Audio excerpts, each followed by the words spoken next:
And there came a day unlike any other, a long time ago in a galaxy far, far away. Star Wars Comics Daily from Scorcher Hill, hosted by Brian Keown and Matt Wood.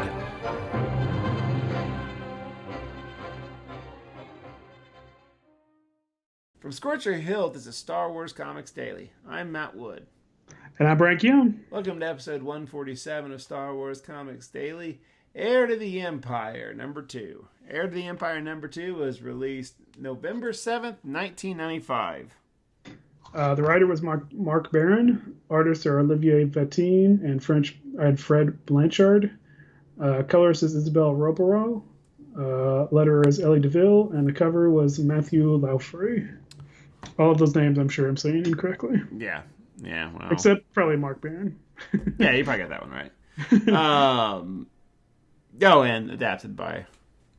Well, I don't feel the need to say that it's adapted by Timothy Zahn. Surely we all know that. But yeah. Adapted from Timothy Zahn. I don't think he had any direct contact with this comic book. For what it's worth, every line of dialogue came from him, though.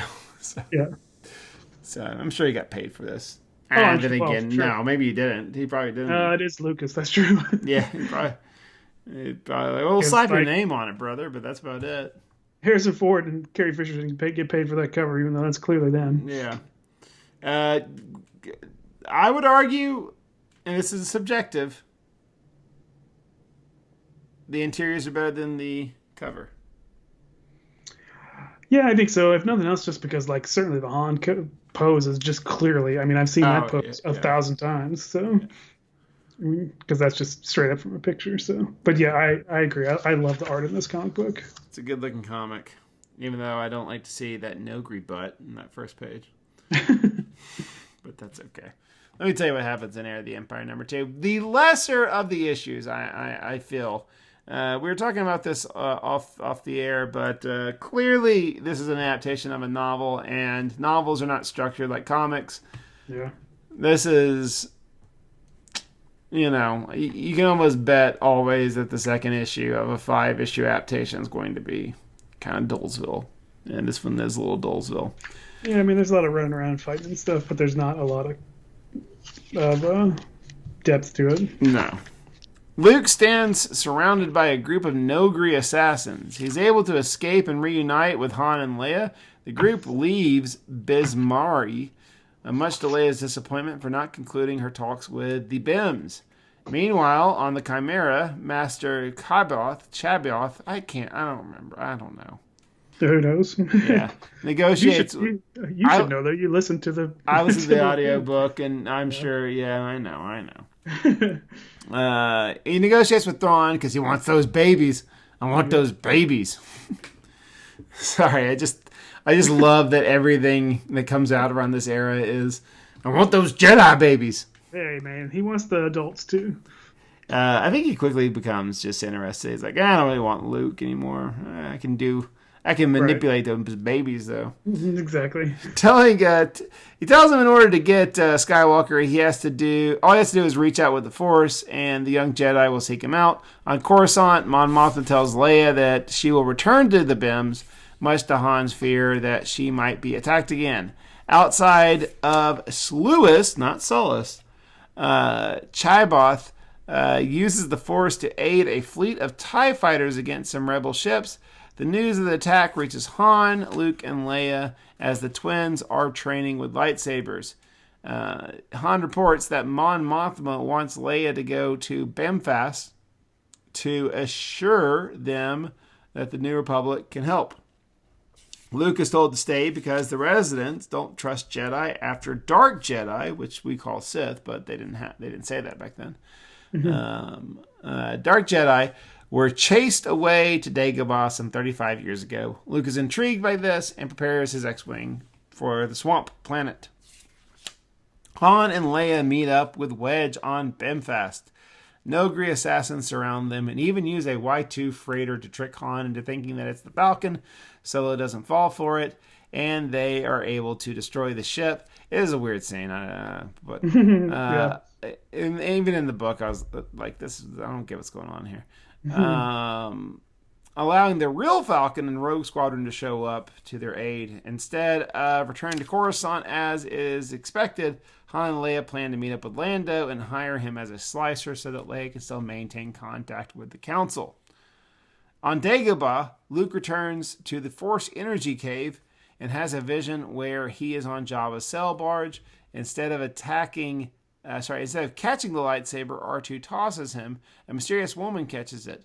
Luke finds an electronic in the cave. R2 suggests that Lando might be familiar with it, so Luke flies to meet up with Lando. Both the Falcon and Luke's X-Wing reunite and fly slowly to Lando on Nyklon, the Razor Company.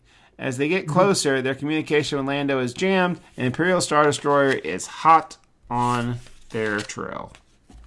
All right. So, yeah, not a lot happens. This fight with the Nogri is pretty cool. Yeah. At the beginning. In the book, it explains that Han, what he's doing is he's causing the shopkeeper and like a bunch of other people to freak out over the jewelry by just like tossing it all over the place. Yeah. I saw that and was like, I guess that's what he's doing, but yeah, they didn't explain it very well. It's kind of like an Indiana Jones type thing. Yeah. Yeah. I will say that I like during that fight you see Han has one of those guys, one of the Bimps or whatever, in a headlock, the Bimps. Yeah. That's pretty good. I don't remember these cool web shooters though. Yeah. Which you can't tell me that's not a web shooter. Look how it's drawn. It's even like Todd McFarlane. Right. He even says these web sticks the aliens use and he uses it. So yeah. Yeah, I thought that was pretty sweet. But yeah. Did you notice how bloody this fight is? Like I don't remember. It's a little dark. Yeah, he's cutting heads off and slicing people, and there's just blood flying everywhere. It's like, ooh, you don't do that in Star Wars. You just cut their heads off, and it's, cauterized or something by the heat of the lightsaber. Right. What do you think about the Millennium Falcon shooting that one Nogri from space? Yeah. And it just puts like a hole in him. It's like, that would vaporize him. Exactly. Those are cannons that take out spaceships and stuff. A little needle gun that Chewie has excellent aim for. Yeah. Yeah, that was pretty wild. Right, yeah. If you shot somebody like that from the Falcon, it would probably take out half the square. Yeah, exactly. It should just blow up. I like the Ilsamari, except they're stupid. I like that Thrawn has. I mean, he's a villain, right? So it's like the what is it? Blowfill. Yeah. He's got the Bond. He's stroking it as it sits in his lap. Yeah, it's like his kitty. Yeah. But yeah. I like it, but it is a bit silly that it negates the Force. That's just so bonkers and just not something they would ever do. It's weird that it bothers you so much. It never even really bothered me at all. I don't know. Maybe because I'm used to like X-Men type stuff, or I don't know what it is. But that concept never bothered me. It's like, all right, that's cool. It must be it because the Force is. It surrounds us, it penetrates us, it binds the galaxy together, unless there's these weird furry snakes. Right. That's true. And then it's useless. I do tend to think of it as like it's, what Professor X and Marvel Girl do, where it's just telepathy and telekinesis. So I guess that's maybe what it is. Or like Bolivar Trask puts a collar on the X-Men, and I can't use my powers anymore. Or Juggernaut's got a helmet that blocks it. Yeah. Well, Juggernaut's not a mutant, Brian. I didn't say it was. Okay. but his helmet does block telepathy. That's true. It does. Because that's how you beat him. You got to rip that helmet off, and then you can have Psylocke zap him or something. Yeah. What's Juggernaut doing right now in comics? He's not on the... No, because he's not a mutant, so he can't be on Krakoa. I don't think we've seen him since the Hickman stuff. Oh, there's a miniseries getting ready to come out, though. I think Fabian Nicieza and Ron Garnier are doing it. I think that's who the creative team is. Somebody like that. I'm really conflicted on that creative team because, at Fabian Nicieza, I was like, okay. And then, Ron Garnier was like, good, dude. Oh. Really? You need to reevaluate Fabian. Fabian's really good. Okay, all right. I'm sorry. But Juggernaut's going to be on the team? Well, it's a solo miniseries. Is it a group of characters that are X-Men adjacent but not mutants? Again, I believe it's just Juggernaut, dude. But I don't know. Has it come out yet? Just Juggernaut. Okay. What other mutant adjacent, X-Men adjacent, but not mutant characters are there? Carol Danvers. I was going to say Carol Danvers if you want to count her. Corsair. Okay. Cyclops is dead. Oh yeah, all the Starjammers pretty much, right? Well, they're aliens, so. Yeah. But he's the only human. It's a Gladiator. You can put him on there. Well, yeah, if you want to start putting aliens, yeah, all the Shi'ar. But they've got powers, so they're more or less mutants. Warlock technically is a mutant. He's an alien, too. I thought he was a mutant, though. He doesn't want to fight his dad like everybody else on his planet, so that sort of makes him a mutant. It's like, all right, that's pretty thin, but I'll take it. Give me one more, and then we can move away from this. Nah, I gotta think. I mean, do you want to count Madeline Pryor, Goblin Queen? She wasn't a mutant. Yeah, okay. She's a clone, though, so. Yeah, okay. That doesn't want to count. You would be able to say Moira McTaggart, but you can't say that anymore, can you? Yeah, she's a mutant, too.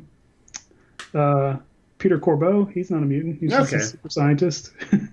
What about oh God, help me out.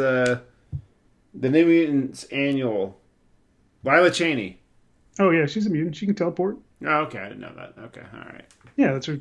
She can only teleport over vast distances, like through space and stuff. Oh wow, that seems not that useful. Well, it's not, but that's why she's a rock star, dude. Okay, all right. All right, back to this comic book, back to Star Wars. I like Thrawn's chair. Yeah. That just struck me as kind of cool. Just hangs from the ceiling rather than has like legs and stuff. Yeah. It's pretty sweet. I assume it moves around and stuff too, surely, right? I don't think it does. Oh, really? You'd think it would be like an arm where he could move it all around his little area. But that seems like way too clunky. I mean, he's not, that'd be kind of lazy, I suppose. But yeah, he doesn't strike me as that kind of guy. But I think it spins. All right. I keep on forgetting this Bothan, his name, but I don't even know what you're talking about now. On the Coruscant Council. Oh, yeah, back in Coruscant, yeah. Yeah, he's the one that hates Admiral Akbar. I forgot that he was even a Bothan. I just like, oh, there's a cat dude, cool. But yeah, that's what Bothans look like. I forgot. No, he's totally a Bothan, but I don't think they really go much with him in the book, other than he's really confrontational, and that's about it. And Admiral Akbar doesn't like him. But yeah, I'm sure Zahn was just like, I got to put somebody else on this council that isn't actually somebody we know.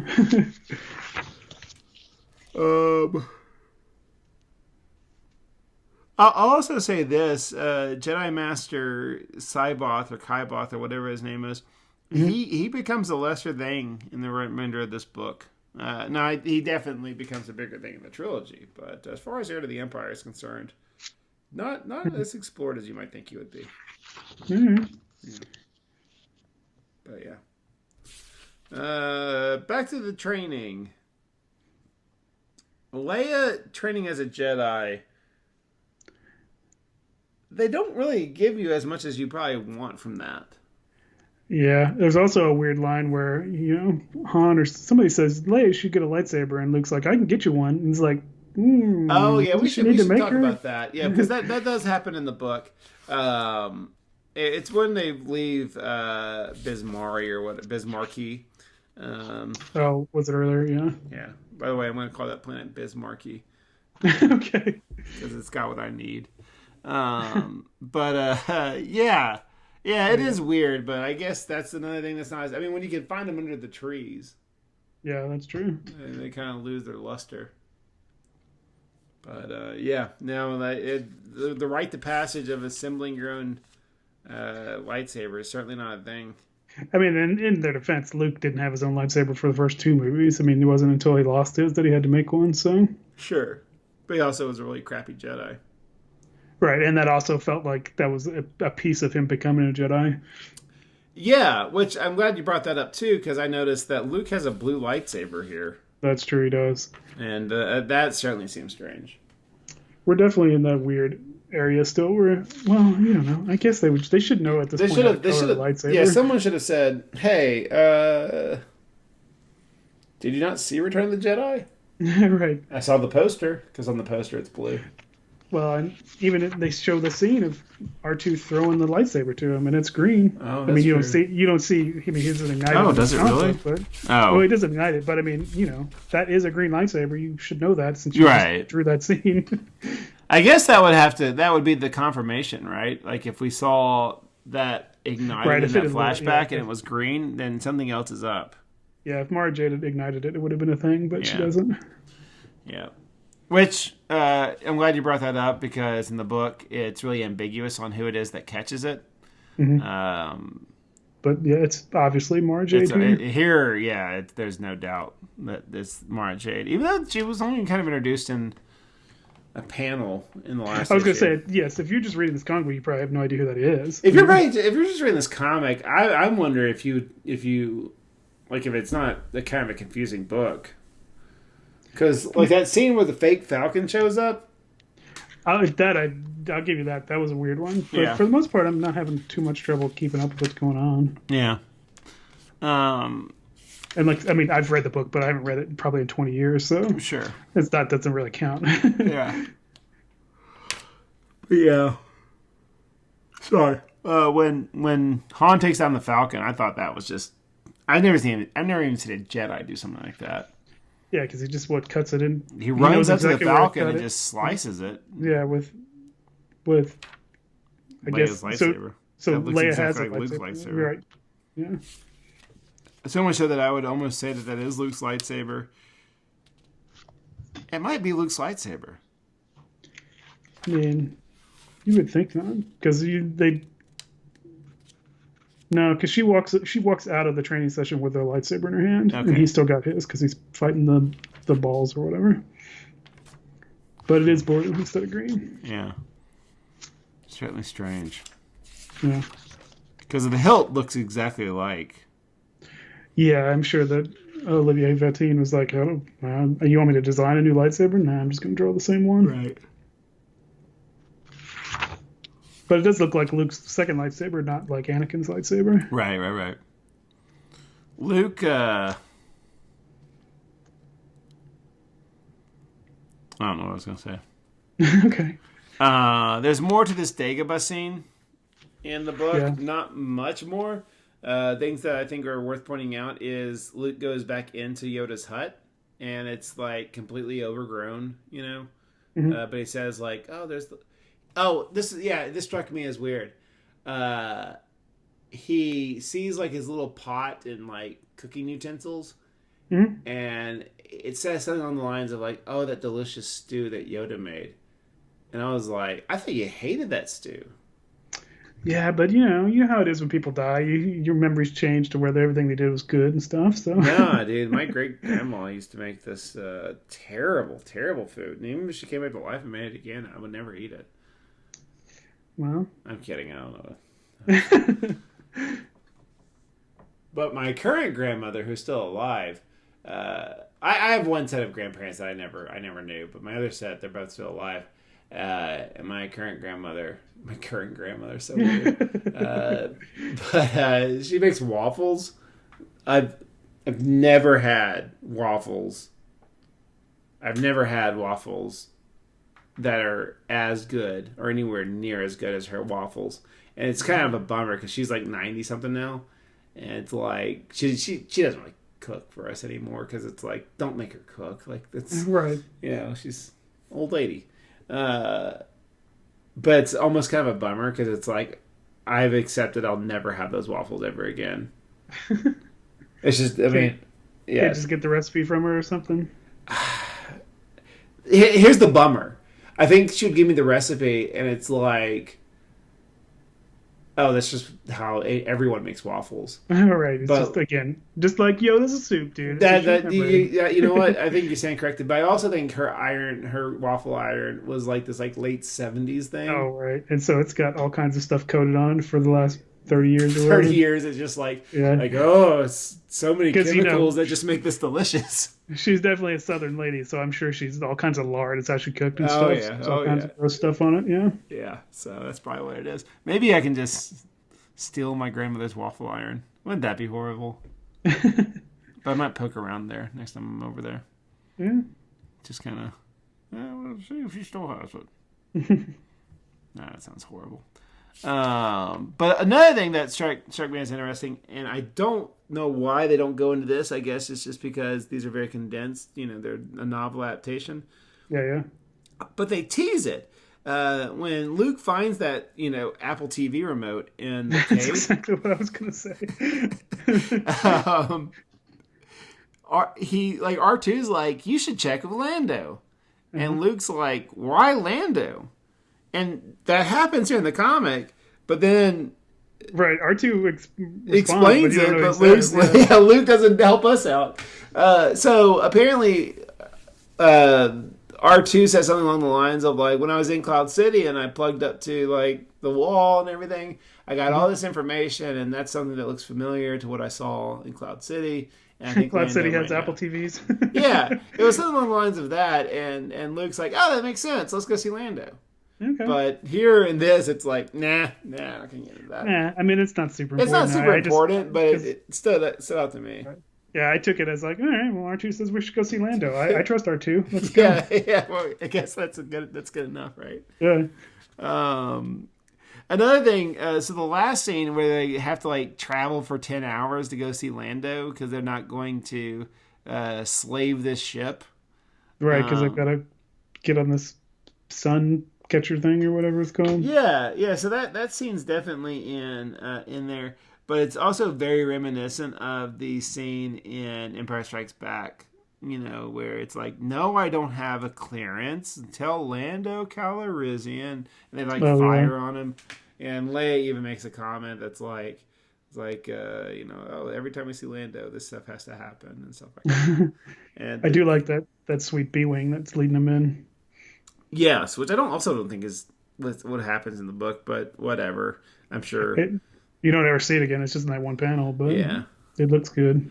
I always like the B-Wings. B-Wings are cool. But there is also a bit of tension, too, in the book, because Luke does fly up near the Falcon. And in the comic, you can see, oh, that's totally Luke. Right. But in the book, you're like, it's like Han and Leia are sure suspicious. And there's a little bit of like, I don't know. Yeah, there's just a little bit like it's an unidentified ship, and they're like, "Oh, stay frosty, chewy or whatever." It's like, oh yeah, it's just X-wing. Yeah, it seemed kind of pointless in this comic book. Yeah, they used 3PO to like bicker with R2, and they go, "Okay, I guess it's real."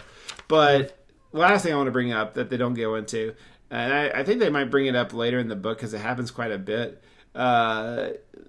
So they make a big thing, like almost like it's almost like a plot device that X-wings, like pilots and X-wings, can't travel that long because their life support system is going to give out. Yet Luke is able to travel, from Dagobah to this planet to that planet, back and forth, and so on and so on. And they discover that one of the Jedi like methods of space travel is they can like almost go comatose and like fall asleep for like they can like go into hibernation mode. As soon as you start talking about that, I remember that. Yeah, so they can put themselves in spin animation, basically. Yeah, and it's stupid, but whatever. I guess that's one of those kind of. I mean, this is going to be a stupid thing, but it's like Snake Eyes can do that kind of stuff. That's like kind of a ninja thing where they can slow themselves down or whatever. So. Brian, how dare you even suggest that something Snake Eyes does is stupid? No, you actually just won me over. Okay, yeah. So it's one of those theoretical like ninjas can slow down their heartbeat and that kind of thing. So it's doesn't seem totally ridiculous that a Jedi could do that to me. Yeah. Well, but I guess I'm also okay with those snakes that can negate the Force. So what do I know? Yeah, I don't know how you're cool with those guys. That's ridiculous. But I will say this: this comic's about to get just so much cooler if it follows the book, because the book's actually pretty entertaining. We get a Wookiee that speaks English pretty soon. Ooh, nice. And the audio book. Another thing I'm also worried about is. The first audiobook that I just listened to was like the 20th anniversary of Heir to the Empire. So it was very much like they make the audiobooks now, where you get like music in the background, and it's Mark Thompson, who's like awesome as a narrator. So it's like very much like there's a high production in the audiobook, but the other two audiobooks are like the original like 1992 audiobook, and I'm like, oh boy, this is going to be a dreary.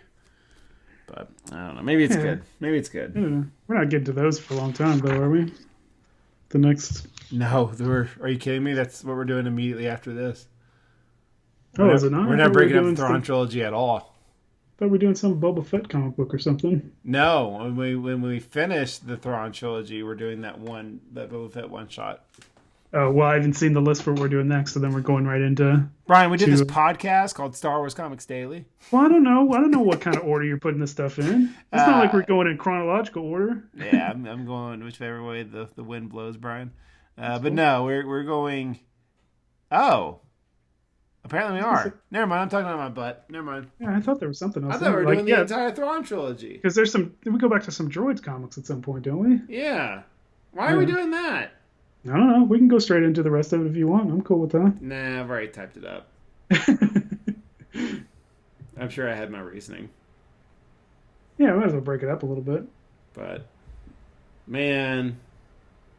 Well, I guess I don't have to listen to those. Oh, yeah, we got to go back to Dark Empire before we get back into the... Yeah, because I'm looking at it as we do Droids. It's Dark Empire without Cam Kennedy. And then it's Empire's End is 2 issues, and then a Boba Fett, and then I don't know what we're doing after that. I don't either. Yeah. I guess we're going back to Dark Force Rising next. Yeah, there's a good chance that's exactly what we might do, Brian. That's cool. I got no problem with that. But yeah. Oh, man. I don't want to go to Droids and then Dark Empire. You're the decider. We could. Well, we have to do them. We don't have to. We haven't put this on the internet yet. You just cut this part out. And we have to cut. Brian, we cover all the Star Wars. Yes, that's what I'm saying. So, and there are those listeners that enjoy Dark Empire because they're insane. Well, you can enjoy it. I mean, they were fun, but they're crazy. They're crazy. Yeah, that's probably a better way of saying it. Yeah, than calling our dear listeners crazy. I'm sorry, listeners. Those comics are just insane. Yes, but it's strangely not like these are not crazy at all. I mean, I guess these actual comics came out a little bit later, but it's kind of crazy. It's kind of crazy. You know, you got a clone, the clone Jedi man. Yeah, you got your lizards that negate the Force. And Dark Jedis and stuff, but it's still, it's not. It doesn't feel as insane as Dark Empire. For sure. Dark Empire was just like, I saw Star Wars once. Let me get to typing. Yeah. Whereas everything else is like, okay, these are made by people that have memorized Star Wars. Yeah. Yeah. Oh well. Make sure you join us tomorrow where we cover an episode of Star Wars Legacy that we haven't yet determined. Probably going to be 36, but it might be 41. Yeah. That might sound strange to you, but if you're also familiar with Star Wars Legacy, probably doesn't sound that strange at all. Right. But that's going to be tomorrow's episode. From Star Wars Comics Daily, I'm Matt Wood. And I'm Brian Keown. And until tomorrow, may the Force be with you.